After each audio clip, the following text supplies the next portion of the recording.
Parfois il descendait les escaliers, et je suggérais qu'il ne s'était pas complètement ouvert à moi.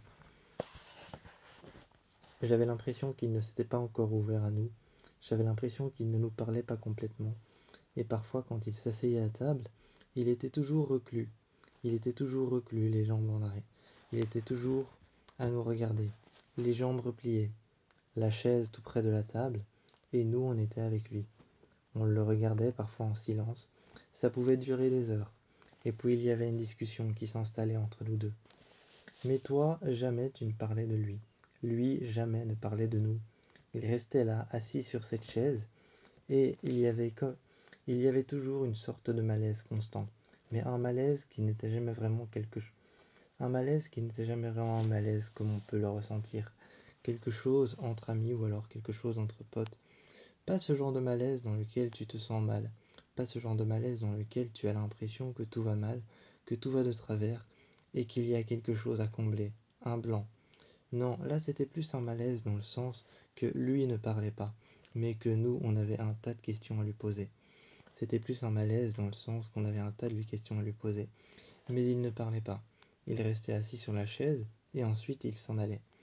On savait qu'il était déjà ouvert à nous depuis longtemps. Depuis longtemps, on savait qu'il était déjà ouvert à nous, qu'il nous parlait, qu'il faisait l'effort de nous parler. Nous aussi, on faisait l'effort de lui parler. Nous aussi, on lui parlait. Parfois, j'allais dans sa chambre, je m'asseyais à côté de lui, et je lui disais « Comment ça va ?»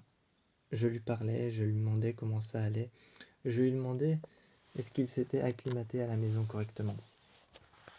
Il me regardait, et parfois ne disait rien. Il restait souvent muet, ou alors silencieux, ou alors ne parlait que sur des mots justes et des mots brefs. Il ne répondait pas par des phrases, ou ne répondait pas tout simplement par des réponses, mais il répondait simplement par un mot, ou par un regard, ou simplement il changeait de position, se rapprochait, ou alors s'éloignait de moi. Je voyais ça un peu comme une réponse soit corporelle, soit une réponse qui venait de lui, qui était soit une réponse qui venait de lui qui n'était qu'une simple réponse comme toutes les autres. Ou alors il s'éloignait, il se mettait un peu plus contre le mur. Et je montais et je lui disais, prends ton temps, descends quand tu en as envie. Mais évidemment, il fallait qu'il trouve ses marques. Il fallait qu'il trouve ses marques, il fallait qu'il puisse accepter la maison telle qu'elle l'était. Il fallait qu'il puisse accepter les endroits tels qu'ils les étaient. Il fallait qu'il puisse trouver son... Il fallait même qu'il puisse trouver son chemin de vie. Avec nous, il n'allait pas vivre comme nous vivons, mais il allait vivre avec nous, sous notre toit.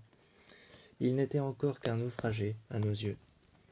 À nos yeux, il n'était encore qu'un naufragé, quelqu'un qui vivait selon ses propres règles, quelqu'un qui vivait selon ses propres principes, quelqu'un qui vivait sous notre toit, mais qui ne vivait pas comme nous. Parfois, il allait se coucher plus tard, parfois, il allait se coucher plus tôt. Parfois, il lisait un livre et on le retrouvait silencieux, les yeux rivés dans les pages de son livre. On se mettait à côté de lui parfois pour pouvoir lui poser une question ou une autre. Il posait son livre et nous regardait. Il nous regardait, jamais on ne pouvait savoir s'il allait nous parler. Mais il était toujours avec nous. Quelque part, on se disait qu'un jour, il allait peut-être venir et nous poser une question. Je suis allé dehors un soir et je me suis assis sur le perron. Je me suis assis sur le perron un soir et il est venu à côté de moi. Il n'a pas ouvert la bouche durant 30 minutes, mais il est venu à côté de moi. Il est venu à côté de moi, n'a pas ouvert la bouche pendant 30 minutes, mais le temps qu'il reste à côté de moi, le temps qu'il me regarde et qu'il me parle un tout petit peu, ne serait-ce qu'un mot ou ne serait-ce qu'une phrase, le temps qu'il était resté à côté de moi, j'avais l'impression qu'on avait réellement communiqué, l'impression qu'on avait franchi un pas, l'impression que quelque chose de plus était arrivé. Et alors je le regardais, il était là tout près de moi. Et moi, plus le perron, plus la présence de l'extérieur, les arbres qui faisaient du bruit, et nos 2 voitures garées en dessous du vieil arbre. Il était là, juste à côté de moi, et attendait.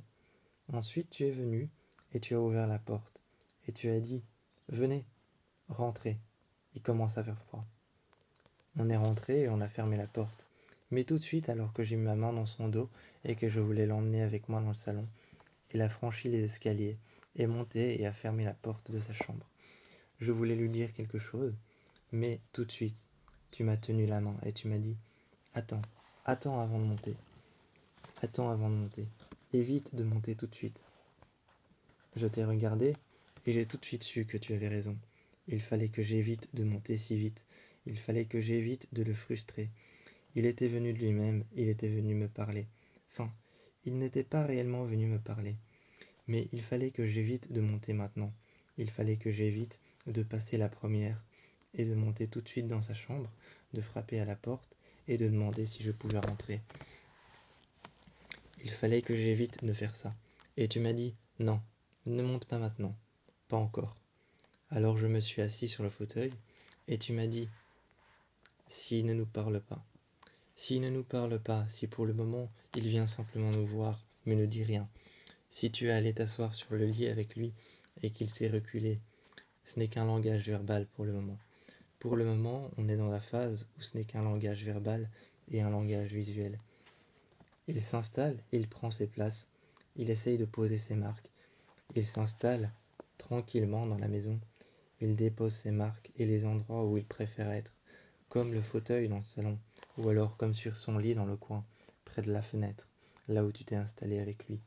Il dépose ses marques, alors pour le moment, on n'est que dans un langage corporel et visuel. Je pense que pas de sitôt tu n'auras une réponse, ou je pense que pas de sitôt tu auras quelque chose, je pense que pas de sitôt tu n'auras quelque chose de lui. Si tu dois avoir quelque chose de lui, comme une question qu'il pourrait te poser, ou alors comme quelque chose qu'il pourrait te demander, il faut que tu attendes encore un peu. Moi, comme toi, assis sur le fauteuil, ma main dans ton dos, je t'ai dit, il faut que nous attendions. Il faut que nous attendions encore un peu. Les réponses, les questions viendront plus tard. Pour le moment, il s'acclimate à la maison. Tout comme nous, on essaye de s'acclimater à lui.